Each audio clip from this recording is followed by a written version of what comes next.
창세기 2장 18절에서 25절까지 말씀, 제가 한 절, 여러분들이 한 절 그렇게 읽겠습니다.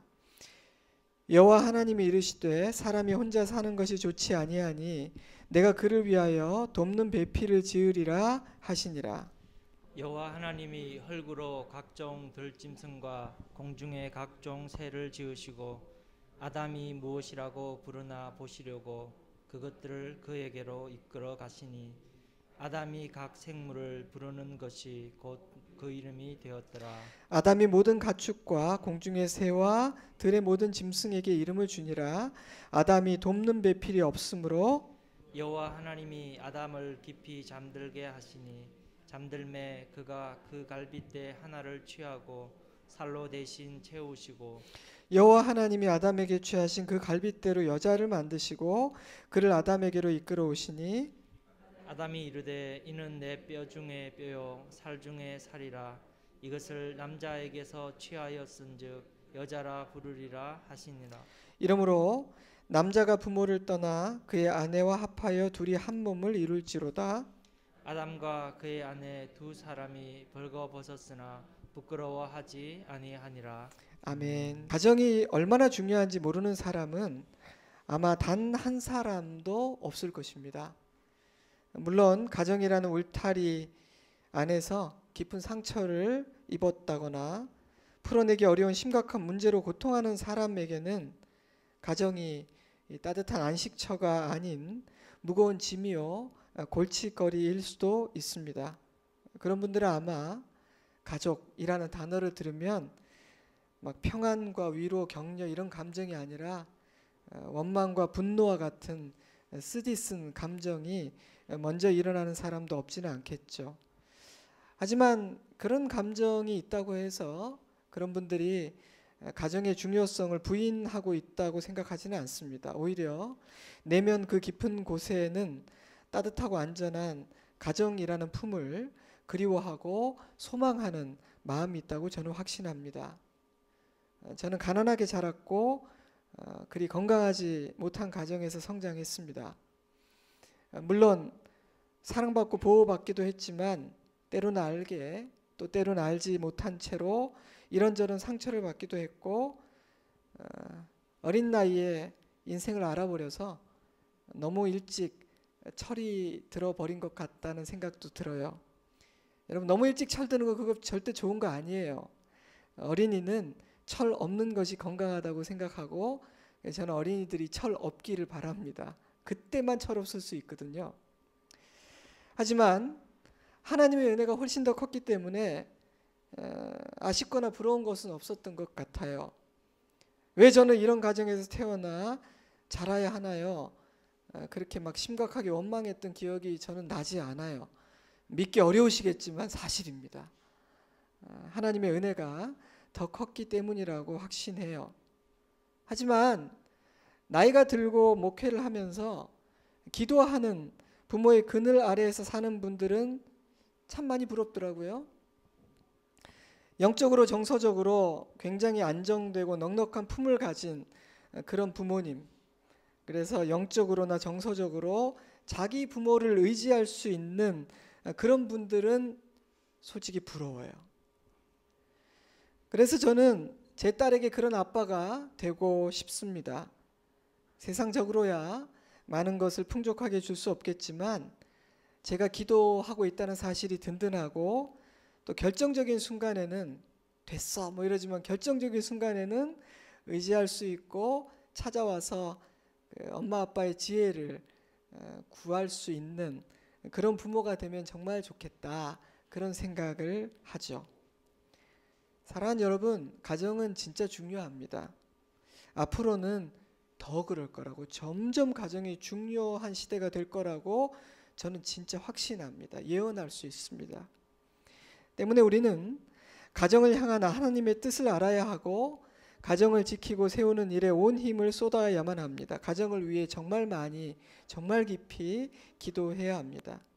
그런데 이 시대는 가정에 대해 설교하고 가르치기가 참 쉽지 않은 시대입니다. 왜냐하면 가정의 상황이나 형편들이 너무너무 다양해졌고요. 아프고 상처 입은 가정들이 너무 많기 때문에 그런 다양한 상황들을 다 이해하고 공감하면서 또 함께 아파하면서도 또한 성경의 진리를 있는 그대로 가르친다는 것이 그렇게 만만한 일이 아니에요. 하나님께서는 뭐 어떤 특정한 사람들을 불러서 정죄하고 판단하려 하시는 것이 아님에도 불구하고 때로 하나님의 말씀을 대하다 보면은 내가 처한 현실 때문에 상황 때문에 막 위축된다거나 아픈 마음이 들 수도 있거든요. 창세기 1장에는 보기에 좋았다라는 표현이 반복됩니다. It was good. 근데 2장 8절에 처음으로 좋지 않았다라는 표현이 등장하죠. It is not good. 그렇게 보면 가정은 좋지 않은 상태를 좋은 상태로 바꾸기 위해서 주신 하나님의 선물이에요. 그죠? 그러니 아담과 하와를 짝지어 주신 후에 하나님은 이제야 보기가 좋아졌구나 막 이렇게 말씀하셨을 거예요. 그런데 하나님께서 지으신 그 가정이 파괴됐습니다. 마귀의 장난질 때문이었어요. 좋지 않은 상태를 좋은 상태로 바꾸기 위해 주신 선물이 가정이기 때문에 그 가정을 흔들고 파괴하면 인간은 다시 좋지 않은 상태로 떨어지게 되죠. 그래서 가정은 언제나 마귀의 공격 대상이고요. 사단은 가정이라는 통로를 통해서 우리를 시험하고 아프게 합니다. 사단은 가정의 중요성을 누구보다도 잘 알기 때문이죠. 가정이 감당해야 하는 역할을 교회가 대신해 줄 수가 없어요. 때문에 하나님은 교회를 통해서 가정을 세우려고 하시지, 야, 내 교회면 충분하니 가정은 그냥 포기해라, 그렇게 말씀하지는 않으세요. 오늘 저는 가정에 대해 성경이 뭐라고 교훈하고 있는지를 묵상하려고 합니다. 하지만 이 시대의 가정에는 문제가 많으니까 과거로 돌아가자 그런 말씀 드리려고 하는 것은 아니에요. 옛날은 참 좋았는데 저는 그거 거짓말이라고 생각해요. 인간은요, 지난 날을 좋게 포장하려는 그런 성향이 있어요. 솔직히 과거의 가정에도 문제가 많았습니다. 그냥 참고 살았던 거죠. 그러므로 과거는 우리의 기준이 되지 못해요. 성경이 우리의 기준입니다. 그래서 가정이 처음 창조되던 그때로 돌아가서 하나님의 말씀에 귀를 기울여 보려고 해요. 지금 나의 가정이 어떠한 상황이든 이 말씀을 기초로 새롭게 세워가는 은혜 주시기를 바랍니다. 지금 내 상황이 어떠하든 내 자녀에게 건강한 가정을 향한 소망과 기초를 물려주겠다는 거룩한 다짐을 하는 이 예배가 되기를 바라요. 창세기 2장 말씀은 가정에 대해 무엇을 말해주나요? 저는 가정의 기초가 되는 가장 근본적인 진리 딱 3가지만, 너무너무 다룰 것이 많지만 딱 3가지만 말씀을 드리려 합니다. 이 3가지 진리를 이때 저와 여러분 각자에게 주시는 하나님의 음성으로 받으시기를 주님의 이름으로 부탁드립니다. 첫째로, 가정은 하나님이 만드신 창조물이라는 사실입니다. 이 이야기에서 모든 과정을 주도적으로 이끄시는 이 일의 주체는 하나님이십니다. 짝지어 주어야겠다 작정하신 분도, 여자를 만드시고 남자를 이끌어서 짝을 지어주신 분도, 주례사를 하시고 성혼 선포를 하신 분도 하나님이시죠. 이 모든 과정에서 인간은 지극히 수동적입니다. 인간은요, 자기 진짜 필요가 무엇인지를 알지도 못하고 안다 해도 해결할 능력이 없습니다. 하지만 하나님은 인간의 필요가 무엇인지를 정확히 아시고 감사하게도 그 필요를 채우실 능력도 있으시죠. 창세기 2장은 가정은 사람의 작품이 아니라 하나님의 작품이라고 말합니다. 그러므로 가정의 설계자요 주인은 남편도 아내도 아닌 하나님이십니다. 가정의 주인은 시댁도 친정도 아닌 하나님이십니다. 그러므로 하나님의 선물인 이 가정을 건강하게 지켜내고 올바르게 세워가려면 가정의 주인이 하나님이 되셔야 합니다. 하나님 되시도록 해야 합니다. 무슨 뜻일까요? 하나님을 가정의 중심에 모셔야 하고 하나님의 인도를 받아야 하고 중요한 순간, 위기의 순간에는 반드시 누구와 상의해야 됩니까? 하나님과 상의해야 된다는 뜻입니다. 내 뜻과 내 감정대로 판단하고 선택하고 말하고 행동해 버리는 것이 아니라 이 가정의 참 주인 되신 하나님의 뜻을 구하고 그 뜻대로 되기를 소원해야 할 뿐 아니라 반드시 그분의 뜻에 순종해야 한다는 것입니다. 특별히 굉장히 중요한 일이라든지 긴가민가 알쏭달쏭한 일이라면 반드시 하나님의 허락을 받아야 됩니다. 그것이 가정을 지키고 건강하게 행복하게 유지할 수 있는 핵심이요 거의 유일한 비결입니다. 가정에서 일어나는 모든 문제는 우리가 그렇게 하지 않기 때문에 일어나는 문제입니다. 가정의 문제는 가정이 시작되는 그 출발 지점부터 하나님의 뜻대로 하지 않고 사람의 뜻이 개입됐다든지 가정을 이룬 후 함께 살아가는 과정에서 주님을 참 주인으로 인정하지 않았기 때문에 발생하는 문제들입니다. 제가 너무 단순화시키는 것이 아니냐고요? 아니요, 사실입니다. 만약 우리가 하나님을 우리 가정의 진정한 주인으로 인정하고 있다면 나의 뜻이 아니라 남편이나 아내의 뜻이 아니라 하나님의 뜻을 소중히 여기고 순종하려 하고 있다면 우리 가정은 지금도 감사하지만 지금보다 더 훌륭하고 위대한 가정이 될 것입니다. 사랑하는 여러분, 가정의 중심에 부부 사이에 부모와 자녀 사이에 하나님이 계신지 아닌지는 굉장한 차이를 만든다는 사실을 절대 잊지 마세요. 제가 많은 가정을 상담하게 되는데요, 하나님이 계신 가정, 하나님께 묻고 답을 얻는 가정은요 진짜 큰일 났구나 싶은 그런 엄청난 일들도 통과해 내더라고요. 물론 통과해내는 과정은 쉽지 않지만 쉽게 허물어져 버리거나 나중에 후회할 경솔하고 잘못된 선택을 하지는 않더라고요. 왜냐하면 하나님과 상의하고 하나님 앞에서 자신을 돌아보며 지혜를 얻고 답을 얻기 때문이더라고요.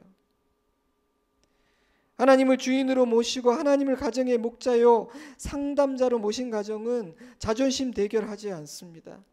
실수하거나 실언했을 때 사과하는 것도 주저하지 않고요, 서로에게 절대 함부로 말하지 않아요. 왜일까요? 하나님 뜻을 생각하거든요. 이거 하나님이 기뻐하실까? 하나님 어떻게 하기를 원하실까? 주님의 뜻을 항상 생각하기 때문이에요. 주례를 부탁받으면 예식 전에 만나서 교제를 나누고 제가 몇 가지 권면을 하는데 그중 하나는 중요한 순간에 상의하고 기도를 부탁할 사람을 반드시 만드세요. 그런 사람을 만드세요. 찾으세요. 이 권면을 모든 신랑 신부에게 제가 합니다. 중요한 순간 절대로 혼자 결정하지 마라. 정 없으면 나를 이용하라. 제가 그렇게 말합니다. 그런데 하나님의 자녀들에게는요 이미 좋은 목자, 최고의 상담자가 계십니다. 가정을 지으신 가정의 주인 하나님이시죠. 하나님은 지혜 그 자체이십니다. 그분은 우리 가정을 가장 잘 아십니다. 우리를 한없이 사랑하시고 우리가 잘 되기를 정말 바라십니다. 그 어떤 것도 회복시키실 능력이 있고 모든 문제의 답을 알고 계십니다. 그러니 좋으신 하나님을 가정의 주인, 가정의 목자, 가정의 상담자로 모시기 바랍니다. 항상 하나님께 묻고 상의하세요. 내 생각, 내 감정, 내 판단이 아닌 하나님의 뜻을 따르고자 노력하세요. 가정에서 하나님께서 기뻐하실 말인지를 검증하고 하나님이 기뻐하신 말만 입 밖에 내세요. 그러면 반드시 좋은 결과를 얻게 됩니다. 아닐 것 같다고요? 해보셨나요? 정주영 회장이 못한다, 안 된다, 선례가 없다라고 말하는 직원에게 이렇게 말했다는 거 저는 굉장히 인상적이었어요. 임자, 해봤어? 예수님은 너의 믿음대로 된다 말씀하셨습니다. 그러니 안 된다 생각하고 안 된다고 말하면 그 믿음대로 될 겁니다. 하지만 하나님께서 약속하셨으니 말씀하신 그대로 될 것이라고 생각하고 그 믿음을 말로 선포하면 그 믿음대로 될 것입니다. 사랑하는 여러분, 여러분에게는 어떤 믿음이 있는 것 같습니까? 지금까지 여러분은 어떤 믿음을 담은 말을 뱉으며 사셨습니까? 부정적인 믿음을 확증하는 선포입니까? 아니면 하나님께서 하실 거라는 믿음을 담은 소망의 말입니까? 여러분은 여러분의 생각과 말로 여러분의 삶을 지금까지 만들어 왔습니다. 앞으로는 어떤 삶을 만들고 싶으세요?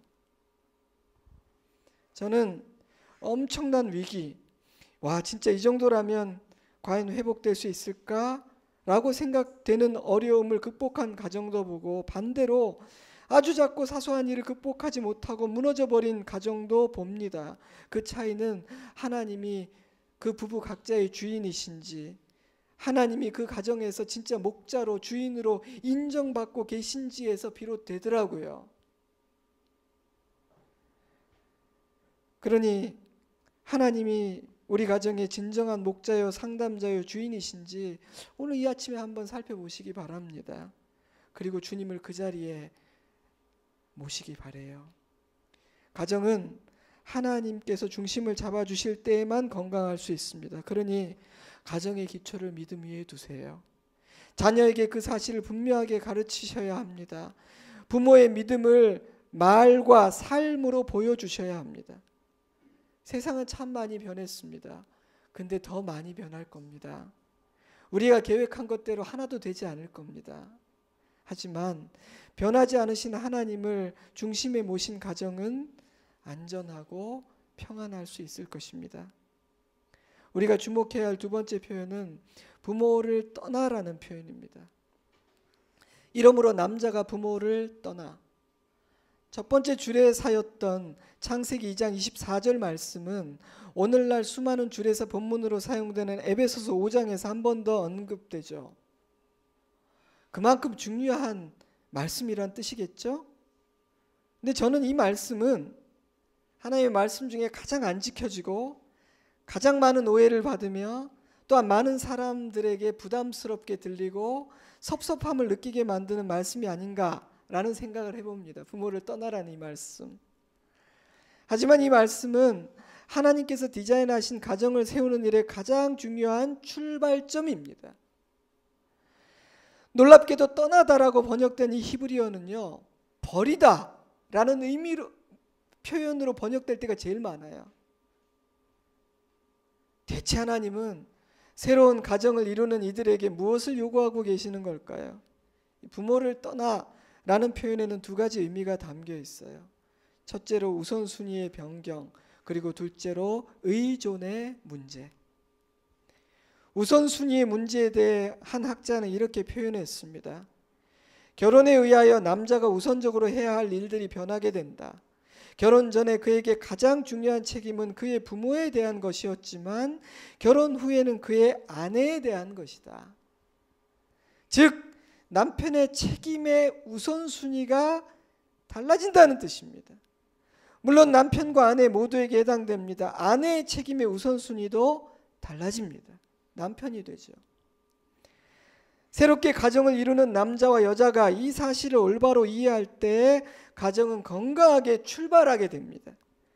물론 부모 역시 이 사실을 흔쾌히 인정하고 축복해야 됩니다. 아들아, 딸아, 이제 너의 우선순위는 우리가 아니라 너의 아내요, 너의 남편이다.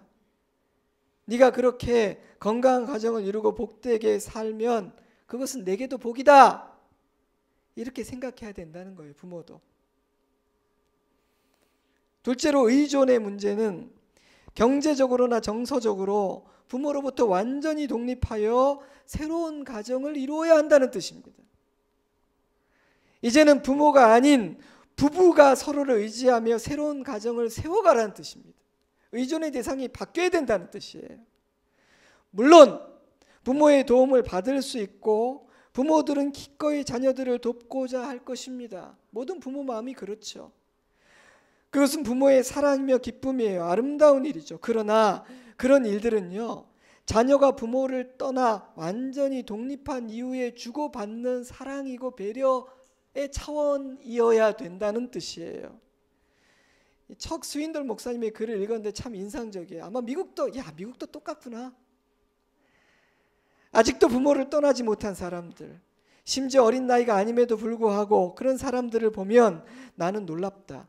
배우자와 결혼했음에도 불구하고 그들은 여전히 본가와 친정에 묶여 있다. 나는 마음이 아빠에게 속해 있는 여자들을 보고 엄마의 치마폭을 헤어나지 못하는 남자들을 본다.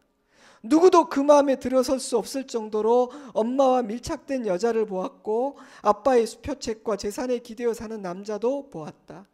부부가 양쪽 다 의식적으로 옛 가정을 뒤로 떨쳐내지 않는 한 그들의 결혼 생활은 성공할 수 없다. 부모를 떠나라는 말씀은 이런 뜻이에요. 하나님은 지금 우선순위의 문제와 의존의 문제를 다루고 있는 겁니다. 근데 흥미로운 사실은요. 참 흥미로운 사실은 여러분도 생각했을지 모르겠지만 이 말씀을 듣고 있는 아담과 하와에게는 떠날 부모가 있습니까? 없습니까? 없어요.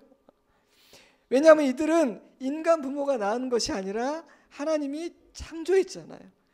그러니 이 말씀은 아담과 하와의 자식들 그리고 그 후손들이 이루게 될 수많은 가정들을 내다보고 주신 명령이에요. 이러한 명령이 최초의 결혼식에서 주어지고 신약 성경에서 또다시 언급되는 것을 보면 이것은 굉장히 중요한 가정의 기초임이 틀림없어요. 사랑하는 여러분, 어떤 것 같습니까? 여러분은 부모를 떠난 것 같습니까? 여러분은 자녀를 잘 떠나 보낸 것 같습니까? 자, 그렇다면 그럼 부모와의 관계는 어떻게 되는 걸까요? 우리는 부모를 떠난 새로운 가정의 남편과 아내로서 부모를 존경하고 효도해야 됩니다. 이게 하나님의 뜻이에요.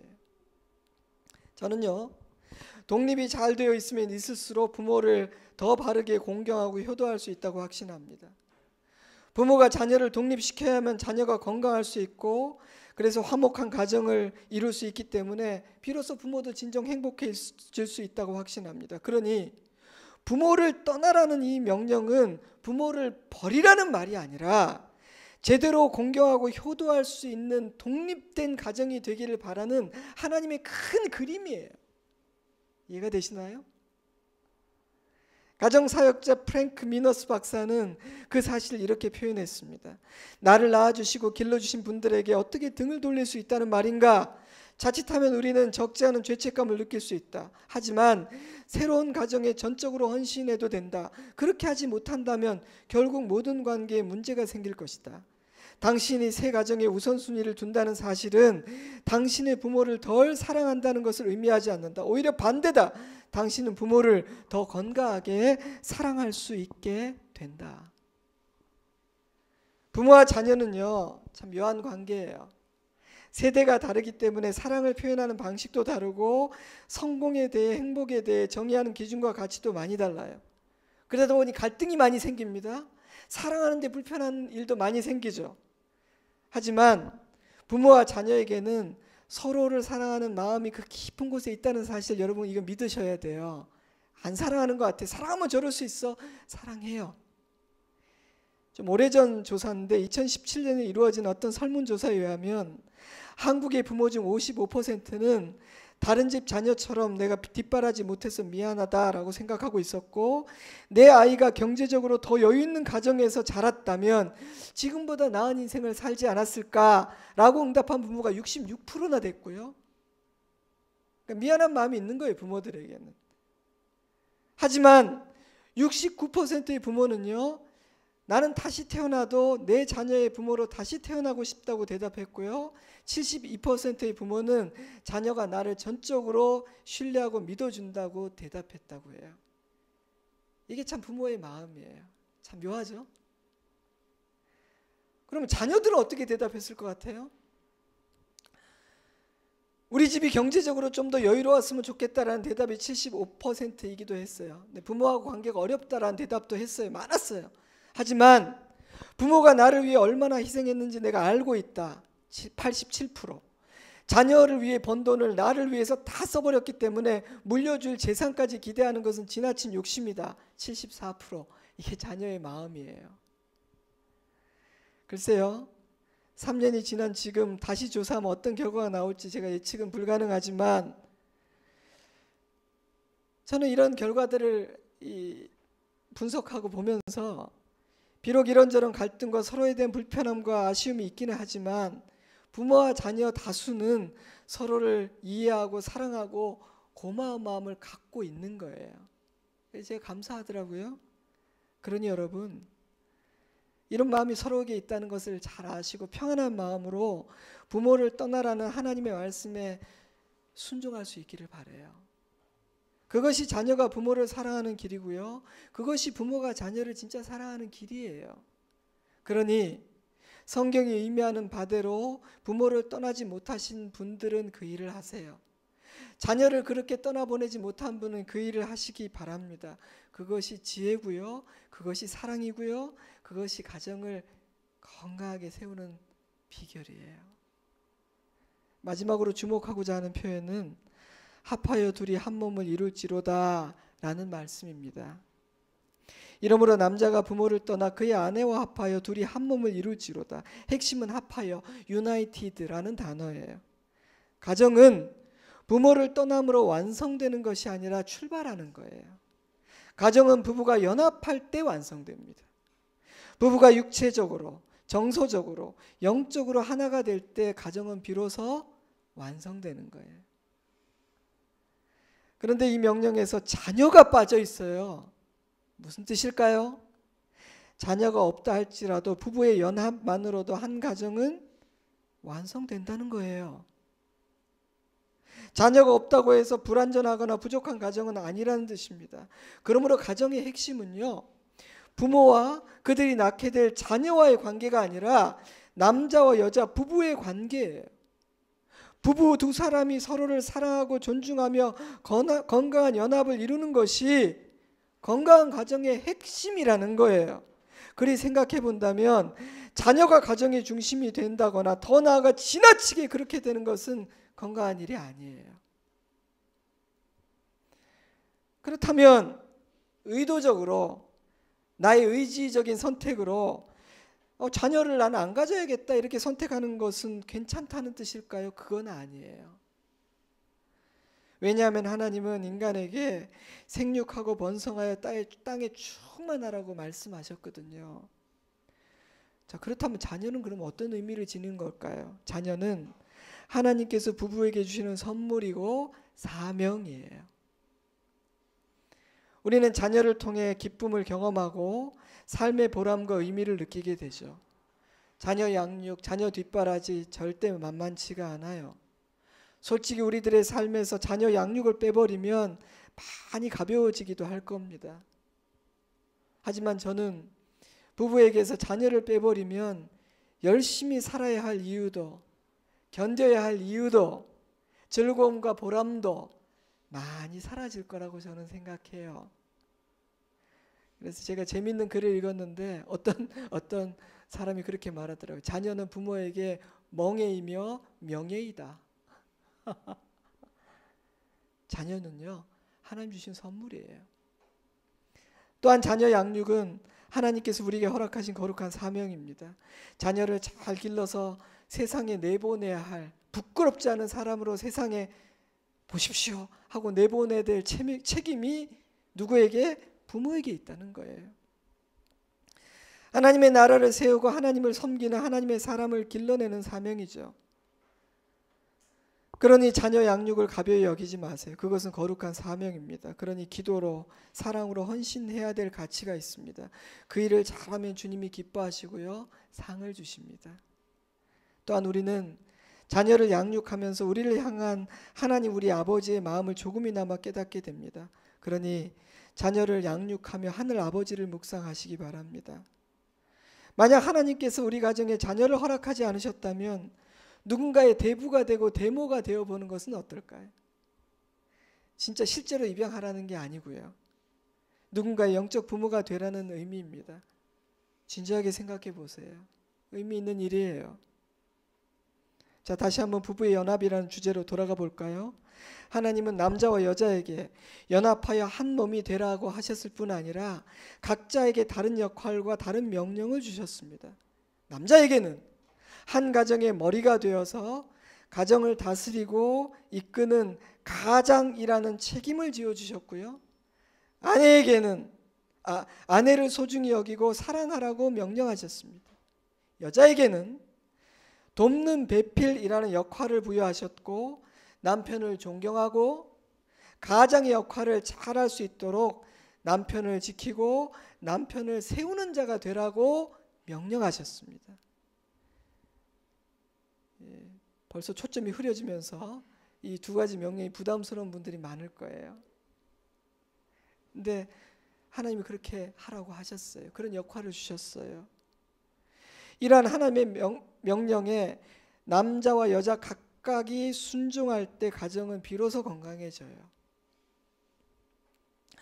남자가 가장의 역할을 잘하면 아내는 평안합니다. 여자가 돕는 배필의 역할을 잘하면 남편은 성장합니다. 남편이 성장하면 평안해지죠, 자기가. 근데 많은 가정은 자기 역할에 충실하려고 하기보다는 서로를 가르치려고 하죠. 아쉬움을 표현해요. 여보 들었지? 내가 머리라고 하시잖아. 그러니까 내 말 좀 들어. 아이고 머리가 머리다워야 인정을 하지. 제발 철 좀 드세요. 이런 생각, 이런 대화가 가정을 망가뜨리는 주범입니다. 남자와 여자는 자신에게 주어진 역할이 무엇인지를 깨닫고 그 역할에 충실해야 하고 자신에게 주어진 주님의 말씀에 순종해야 합니다. 그럴 때 가정은 건강하게 세워지고요, 회복되고 치유되기 시작합니다. 사실 이것은 모든 인간관계에서 통하는 원리죠. 우리는 내게 주시는 주님의 말씀에 순종하려 해야지 남을 가르치려 해서는 안 됩니다.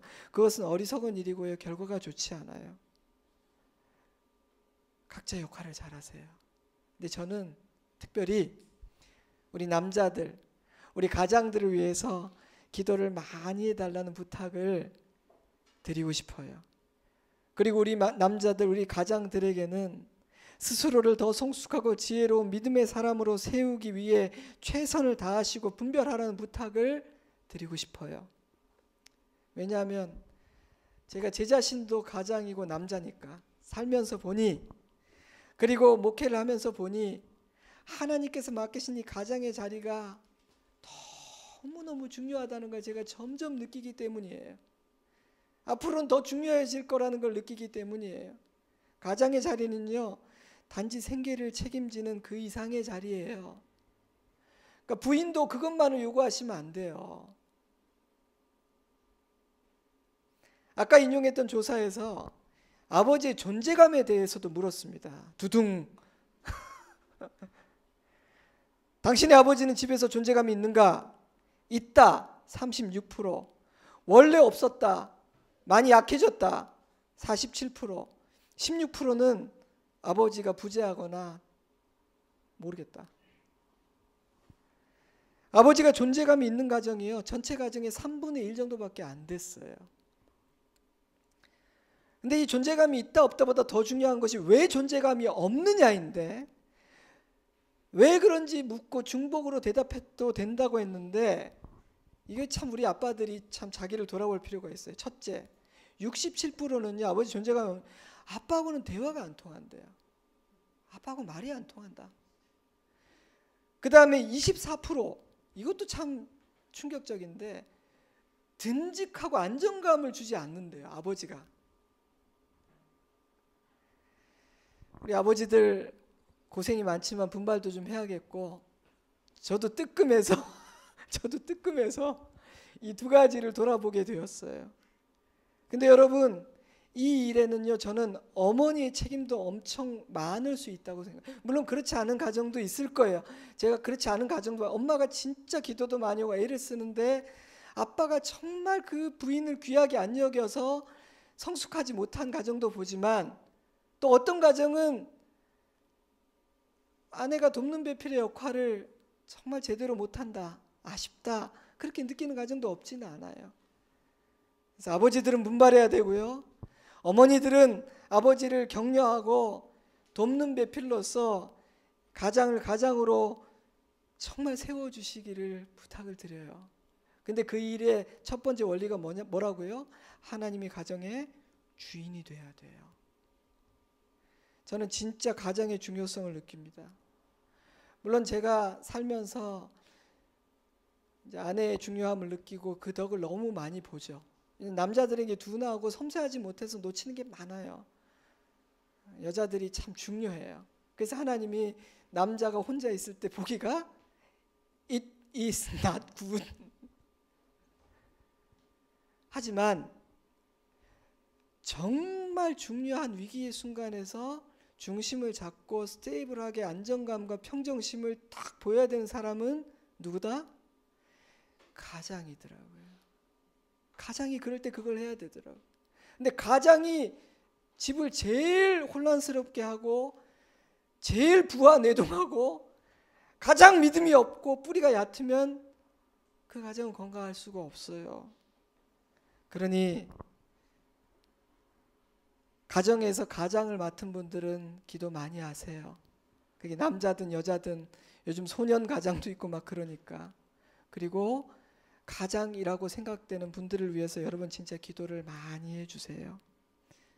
말씀을 맺겠습니다. 가정은 하나님이 만드신 창조물입니다. 가정은 부모를 떠남으로 출발하고 부부의 연합으로 완성됩니다. 이 아침 가정을 지키고 세우겠다고 굳게 결심하고 새 출발할 수 있길 바랍니다.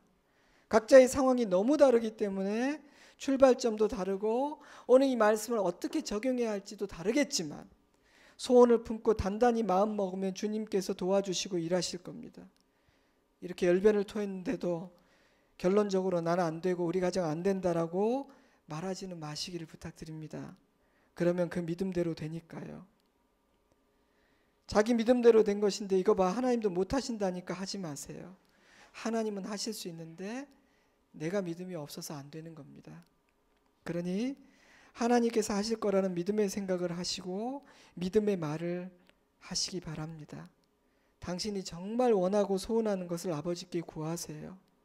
그러면 놀랍고 신기한 일을 보게 될 겁니다. 감사일기를 쓰고 있습니다. 놀라운 변화가 있다는 간증을 듣습니다. 일기장을 채울 욕심이 생겨서 매일 눈에 불을 켜고 감사할 거리를 찾게 된다는, 그리고 그것이 자기에게 얼마나 우리 가정을 얼마나 든든하게 지키고 있는지 모른다는 고백도 듣습니다. 한 자매는 이렇게 얘기했는데 참 인상적이었어요. 처음에 이 좋긴 하겠지만 31일간이나 감사를 쓴다는 것, 이거 참기름 짜내는 것처럼 내가 감사를 짜내겠구나 이렇게 생각했는데 목사님 제가 깜짝 놀랐는데요. 짜내는 게 아니라 감사가 흐르네요.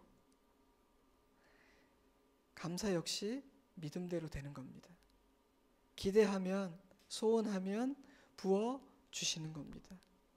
그러니 여러분 이 아침 하나님의 선하시고 놀라운 일을 기대하는 마음 주시기를 바랍니다. 여러분의 가정을 하나님께 올려드리고 오늘 창세기 2장 말씀을 통해서 세 가지만을 말씀드렸는데 이것을 가지고 기도하고 여러분 가정에 어떻게 적용할지 생각하고 무엇보다도 내 자녀에게 이 하나님의 진리를 어떻게 가르치고 흘려보낼 수 있을지 하나님 앞에서 묻고 답을 얻으시기 바랍니다. 기도하겠습니다. 기도하겠습니다. 여러분 5월은 가정의 달입니다. 그래서 지금 사방에서 가정에 대한 이야기, 가정에 대한 감동적인 영상들이 막 돌아다니고 제게도 많이 와요. 좋은 기회죠. 오늘 이 아침에 잠시 기도할 때 우리 가정을 하나님께 올려드릴 수 있기를 바랍니다. 무엇보다도 감사했으면 좋겠어요. 아까 그 설문조사를 보면 이 부모와 자녀, 부부간에 다 감사하는 마음이 있습니다. 우리 가정을 주신 하나님께 감사합시다. 감사합시다. 그리고 하나님 뜻대로 우리 가정을 제가 세우겠습니다. 지켜내겠습니다. 주님 기쁘고 흐뭇하게 보기에 좋다, 좋구나 말씀하시게 하겠습니다. 이런 기도 제목 가지고 우리 각자가 잠시 기도하겠습니다. 기도합니다.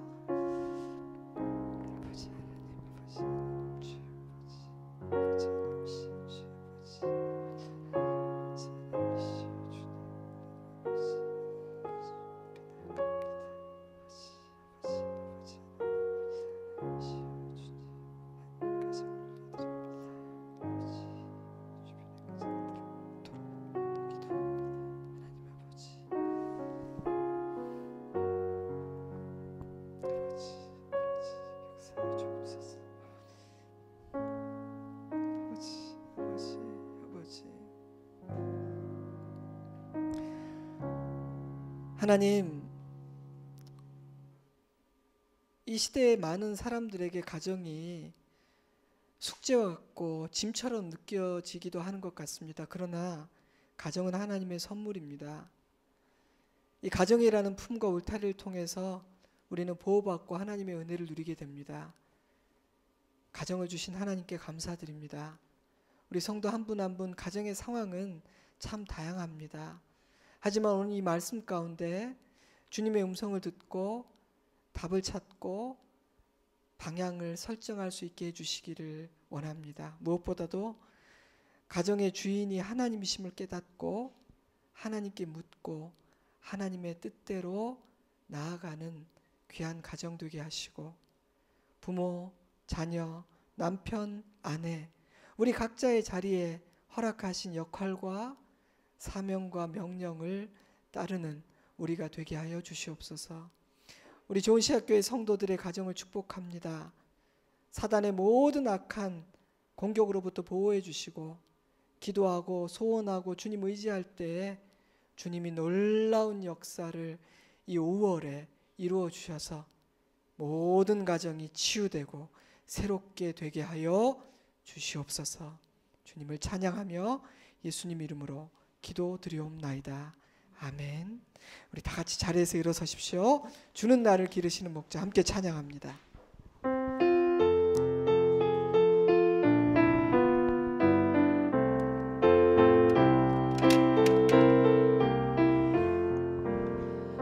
주는 나를 기르시는 목자요, 나는 주님의 귀한 어린 양, 푸른 풀만 맑으시는 물가, 나를 늘 인도하여 주신다. 주는 나의 좋은 목자, 나는 그의 어린 양, 저를 따라 꼴을 먹여주시, 내게 부족함 전혀 없어라. 이쁜 새들 노래하는 아침, 노을 비끼는 고운 왕호네, 사랑하는 나의 목자임서, 나를 언제나 불러주신다. 주는 나의 좋은 목자, 나는 그의 어린 양, 저를 따라 꼴을 먹여주시, 내게 부족함 전혀 없어라.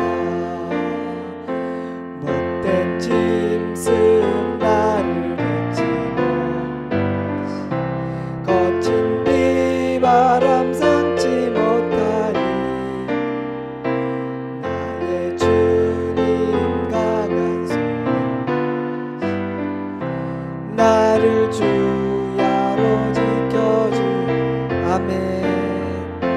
주는 나의 좋은 목,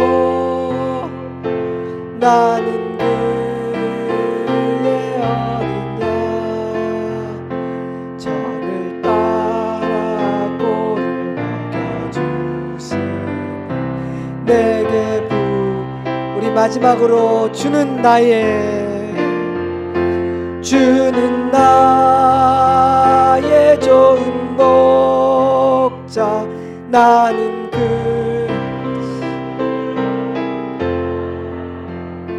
저를 따라 꼴을 먹여, 내게 부족함 전혀 없어라.